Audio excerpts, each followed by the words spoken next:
이른바 룸살롱에서 술 접대를 받은 혐의로 재판에 넘겨진 전현직 검사들에게 1심에서 모두 무죄가 선고됐습니다. 서울 남부지법 형사 11단독 재판부는 오늘 스타모빌리티 김봉현 전 회장으로부터 술 접대를 받은 혐의로 재판에 넘겨진 검찰 출신 이모 변호사와 남모 검사 모두 무죄를 선고했습니다. 이들은 지난 2019년 7월 이른바 템프로라고 불리는 서울 강남구 청담동의 한 룸살롱에서 술 접대를 받은 혐의로 재판에 넘겨졌습니다. 재판부는 나 검사 등이 받은 향응액을 인당 90여만 원으로 재산정하고 청탁금지법의 처벌 대상인 100만 원을 넘지 않는다고 봤습니다. 앞서 검찰은 당시 술자리 비용을 536만 원으로 산정하고 여성 접객원과 밴드가 들어오기 전에 먼저 자리를 떠난 검사 2명은 접대 금액이 각 96만 원이라며 기소 대상에서 제외하기도 했습니다. 네.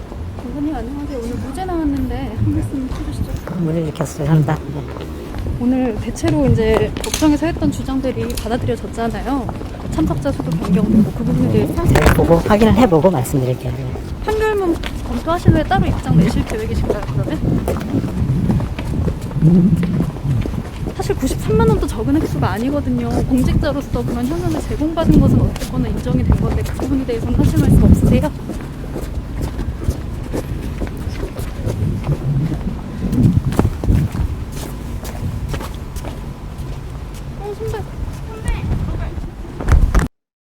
라임 사태 김봉현 전 회장이 술 접대를 했다고 지목한 검사 3명 중 1명은 뚜렷한 증거가 없어서 징계 대상에서 빠졌다고 전해드렸는데요. 해당 검사가 돌연 자신도 그 자리에 있었다면서 자백을 했습니다. 휴대전화까지 버려가면서 접대 의혹을 부인하던 검사들이 관련 재판이 시작되기 직전에 입장을 바꾼 겁니다. 윤수환 기자가 취재했습니다. 강남 고급 룸살롱에서 특수통검사 3명에게 술 접대를 했다는 김봉현 전 스타모빌리티 회장의 옥중 폭로. 검찰은 수사 끝에 사실이라고 발표했지만 법무부 감찰관실은 이후 넉 달이 넘도록 감찰 결과를 내놓지 못했습니다. 3명 중 2명에 대해선 면직 수준의 중징계가 필요하다고 잠정 결론 낸 반면 마지막 1명 A 검사는 술자리에 참석했는지도 불분명하다는 이유였습니다. 그런데 최근 A 검사가 당시 접대 자리에 동석했다는 내용의 진술서를 제출했고 법무부 감찰관실이 추가 증거도 확보한 걸로 확인됐습니다.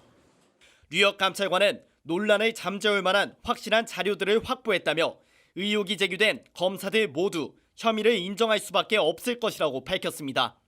특히 검사들은 자기 돈을 내도 유흥주점을 못 가도록 하는 만큼 엄중한 책임이 필요할 거라고 말해 중징계 가능성을 내비쳤습니다. 다만 뒤늦게 징계 방침이 정해진 A 검사는 진술서에서 김봉현 전 회장이 동석하자 불편해 일찍 자리를 떠났다고 말한 걸로 전해졌습니다. A 검사의 전격적인 자백 이튿날인 오늘 공교롭게도 술 접대 사건의 첫 재판이 시작됐습니다. 검찰 수사 초기 휴대전화까지 버리며 술 접대 자체가 없었다고 버텼던 이주영 변호사 등의 태도도 달라졌습니다. 술자리 참석 여부엔 토를 달지 않으며 검찰의 접대금액 계산법을 집중적으로 따진 겁니다. 김봉현 전 회장, 이주영 변호사와 나이업 검사 등 현직 검사 3명 외에 술자리에 들렀던 2명까지 7명이 참석했기 때문에 5명으로 계산한 검찰 방식보다 1인당 술값이 적어진다는 논리입니다. 앞으로 재판 과정에서 술자리 인원과 그에 따른 1인당 접대비 계산법이 가장 뜨거운 쟁점이 될 전망입니다. MBC 뉴스 윤수환입니다.